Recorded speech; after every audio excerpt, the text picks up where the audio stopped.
पारधी विकास परिषद, आदिवासी पारधी विकास परिषद यांची आमच्या मागण्या की आम्ही बेमुदत संपाला बसणार आहोत।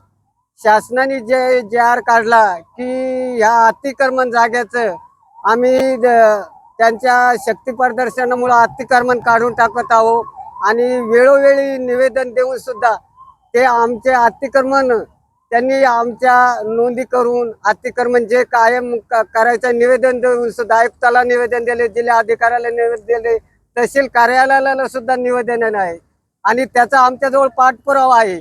पाठपुरावा देऊन सुद्धा आमचे अतिक्रमण हे नियमित होत नाही। याच्यासाठी आम्ही बेमुदत उपोषणाला बसणार आहोत।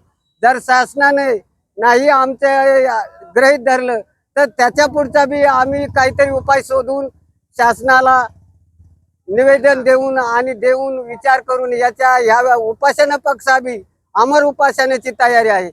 या उपोषणासाठी माझे भील, पारधी, आदिवासी, मातंग आणि दलित हे सर्व गटांनी आम्ही अतिक्रमण केले आहे। गट क्रमांक तालुका जिल्हा छत्रपती संभाजीनगर, टाकळी वैद्य आणि टाकळी शिंपी मधील गट नंबर 9 गट नंबर 103 यामध्ये आमचे अतिक्रमण 1978 पासून केलेला आहे। त्याचा वेळोवेळी 1990 ला पाठपुरावा केला, त्यानंतर 1993 ला पाठपुरावा केला, त्यानंतर आम्ही 1992 मध्ये पाठपुरावा केला, त्याच्यानंतर 2020-21 ह्या सगळ्या सालानुसार आम्ही अतिक्रमण आमचा कायम करावा याच्यासाठी तहसीलदार, उपविभागीय अधिकारी, जिल्हा अधिकारी यांना निवेदन देऊन सुद्धा सर आमच्या या मागणीची पूर्तता केली नाही। त्यासाठी आम्ही बेमुदत उपोषण करून सुद्धा जर शासनानं आमचं पुढचं पाऊल मनावर न घेतल्यास आम्ही याच्या पक्षा बी घनघोर पद्धतीने त्यांना आमची शक्ती प्रदर्शन दाखवून देणार आहोत। त्याच्यासाठी आम्हाला जीवाची पर्वा करणार नाही। आम्हाला जर शासनानं गोळ्या बी घातल्या तरी माघार नाही, कारण आम्ही अंग्रेजाचा काळ चांगला होता त्याच्या पक्षा आज के राजकीय नेत्यांनी आणि या राजनीतिक मंत्री असो, महसूल मंत्री असो, कृषी मंत्री असो, कोणत्या मंत्र्याला वेळोवेळी निवेदन देऊन सुद्धा आमचं गृहीत धरलं नाही। त्यासाठी आम्ही या बेमुदत उपोषणाचा मार्ग अवलंबलेला आहे। आणि अंग्रेज आले, छत्रपती शाहू महाराजांनी त्यांच्या तिजोरीला आम्हाला रक्षण ठेवलं।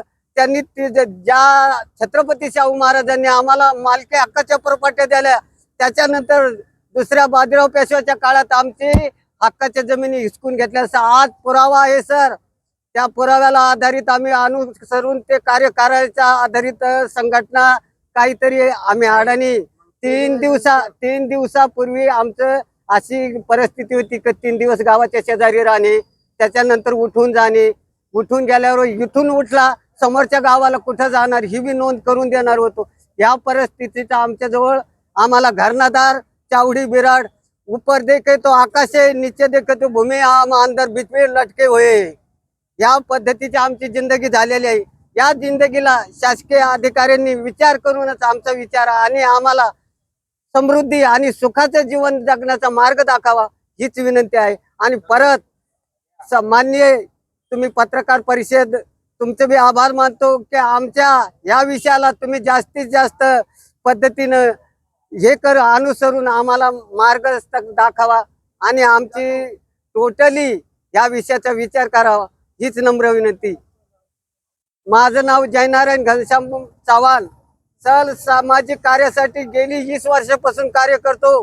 पण हे गावकरी थांबावं मावली, गावकरी लोक आम्हाला दडपण देतात। गावकऱ्याचं ऐकून पोलीस अधिकारी दडपणात घेऊन जर कधी तू जास्त टेटरपणा केला किंवा तुझी जात दाखवली तर खोट्या गुन्ह्यात आम्हाला डांबून आमचे वेगळ्या पद्धतीने हे छेड करतात। छेड आमच्या कुटुंबात कधी एखादी स्त्री चांगली राहिली तर म्हणते तुमच्या कुटुंबात गलिच्छ राहण्याचे राहणीमान आहे, ही इतकी सुशिक्षित मुलगी कुठून आणली, इतर समाजाची असन, किडनॅप केली असन असं म्हणून सुद्धा हे नव्हतात। याच्यासाठी शासनानं आमचा विचार करावा आणि जे शासनानं विचार करून आम्हाला आमच्या अतिक्रमण नियमित करणे, आम्ही त्याच्यासाठी पाठपुरावा करणारच आहोत। पाठपुरावा नसेल तर आम्ही मान्य करू का आमच्याजवळ काही नाही, पण सर कुस्ती करायला निघलो तर लंगोटबद्ध माणसाला असल्यावरच कुस्ती करू शकतो, तसं पाठबळ आमच्या जवळ आहे आणि आम्ही शासनाला दाखवून देणार. ही शेवटचे आमचे हे आहे आणि ब्रीद वाक्य आहे, करो या मरो, हे आमचा ठाम निर्णय आहे.